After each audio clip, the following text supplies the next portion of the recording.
What is going on, guys? Zionist Boy 183 here, and today I'm going to be showing you about someone I consider a Zionist hero. His name, Rabbi Abba Hillel Silva. Let's check him out. Abba Hillel Silva was born Abraham Silva on January 28, 1893, in the Lithuanian town then named Ustad Shirwint and now called Kudirkos Namistes. From 1740 until the Holocaust, the town was home to an organized Jewish community with many prominent rabbis and scholars. He was the fourth of 6 children born to Moses Silva and his wife Dina. His father, grandfather, and great-grandfather were ordained rabbis, but as there was no need for another rabbi in the small town, his father Moses Silva ran his father-in-law's soap business. Moses Silva was a Zionist and also spoke Hebrew, passing on both interests to his son.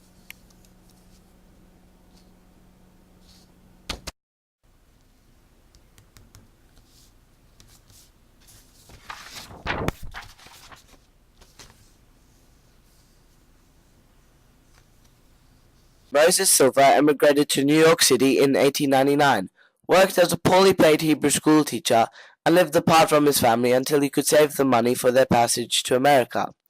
The Silvas' youngest son died of pneumonia soon after Moses' departure.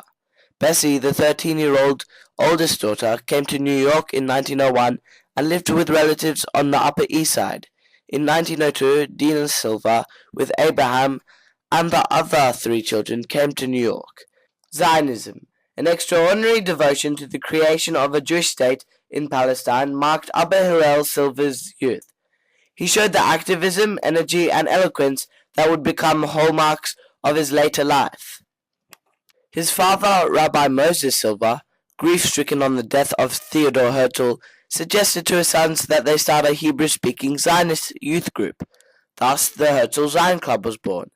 Its members included Maxwell Silva and a younger boy named Barnett Bickner, who in 1925 would become rabbi of the Euclid Avenue Temple. In these deliberations will be helpful and will prove to be a contribution to the just solution of this grave international problem, which this international community is now earnestly seeking.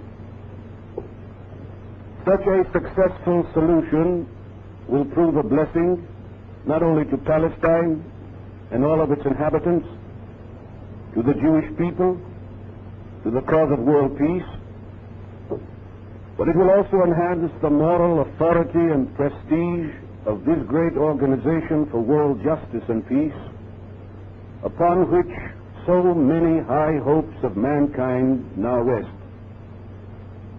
To treat the Palestine problem as if it were one of merely reconciling the differences between 2 sections of the population presently inhabiting the country, or of finding a haven for a certain number of refugees and displaced persons, will only contribute to confusion. The mandate, in its preamble, recognizes the historical connection of the Jewish people with Palestine and the grounds for reconstituting, I call your attention to the word reconstituting, their national home. Abe was a confident young man, respected by his peers who sang in choirs, acted in plays, and gave speeches.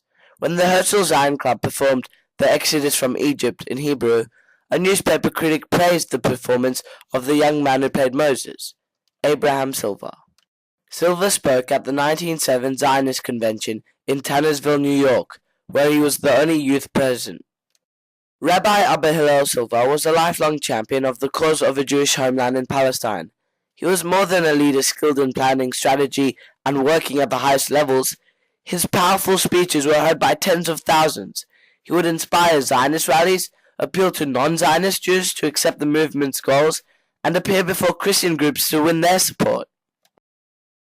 These 2 photos show the essential moments in Abba Hillel Silva's work to establish the State of Israel. As chairman of the Jewish Agency for Palestine, he was at the United Nations in November 1947, seated in the first row.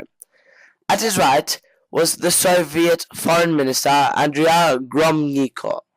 Seated behind him was Emanuel Newman, Golda Meir, and Moshe Sharet. Only David Ben-Gurion, who shared leadership with Silva, was missing.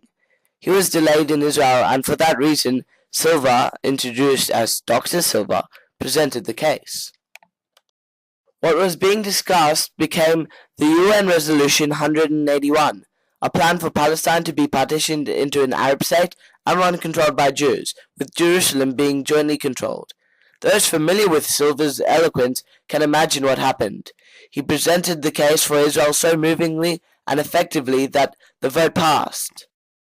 So hopefully by now you have a better understanding of Rabbi Hillel Silva.